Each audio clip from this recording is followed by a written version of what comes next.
हर हर महादेव दोस्तों। जो प्रदोष व्रत मंगलवार के दिन पड़ता है वह प्रदोष भौम प्रदोष व्रत या मंगल प्रदोष व्रत कहलाता है। इसकी कथा इस प्रकार है।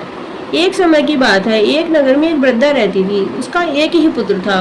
वृद्धा की हनुमान जी पर बड़ी गहरी आस्था थी। वह प्रत्येक मंगलवार को नियम पूर्वक व्रत रखकर हनुमान जी की आराधना करती थी। एक बार हनुमान जी ने अपनी भक्ति उस वृद्ध महिला की श्रद्धा का परीक्षण करने का विचार किया।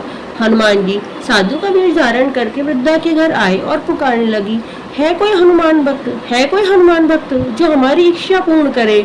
आवाज उस वृद्धा के कान में पड़ी। पुकार सुन वृद्धा जल्दी से बाहर आई और साधु को देखकर प्रणाम करके बोली, आज्ञा महाराज। हनुमान वेशधारी साधु बोले, मैं भूखा हूँ, भोजन करूंगा, तुम थोड़ी जमीन लीप दो। वृद्धा दुविधा में पड़ गई। अंततः हाथ जोड़कर बोली, महाराज, लीपने और मिट्टी खोदने के अतिरिक्त आप कोई दूसरी आज्ञा दे, मैं अवश्य पूर्ण करूंगी। साधु ने 3 बार प्रतिज्ञा के पश्चात कहा, तू अपने एक बेटे को बुला, मैं उसकी पीठ पर आग लगाकर भोजन बनाऊंगा। यह सुनकर वृद्धा घबरा गई, परंतु वह प्रतिज्ञाबद्ध थी। उसने अपने पुत्र को बुलाकर साधु को सौंप दिया।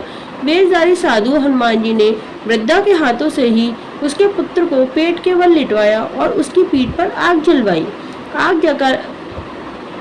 आग जलाकर दुखी मन से वृद्धा अपने घर में चली गई। इधर भोजन बनाकर साधु ने वृद्धा को बुलाकर कहा, उनका भोजन बन गया है, तुम अपने पुत्र को पुकारो ताकि वह भी आकर भोग लगा ले। इस पर वृद्धा बोली, उसका नाम लेकर मुझे और कष्ट न दे। लेकिन जब साधु महाराज नहीं माने तो वृद्धा ने अपने पुत्र को आवाज लगाई। वह आवाज सुन के वृद्धा के पास आ गया और अपने पुत्र को जीवित देख वृद्धा को बहुत आश्चर्य हुआ और वह साधु के चरणों में गिर पड़ी। तब हनुमान जी अपने वास्तविक रूप में प्रकट हुए और वृद्धा को भक्ति का आशीर्वाद देकर चले गए। हर हर महादेव।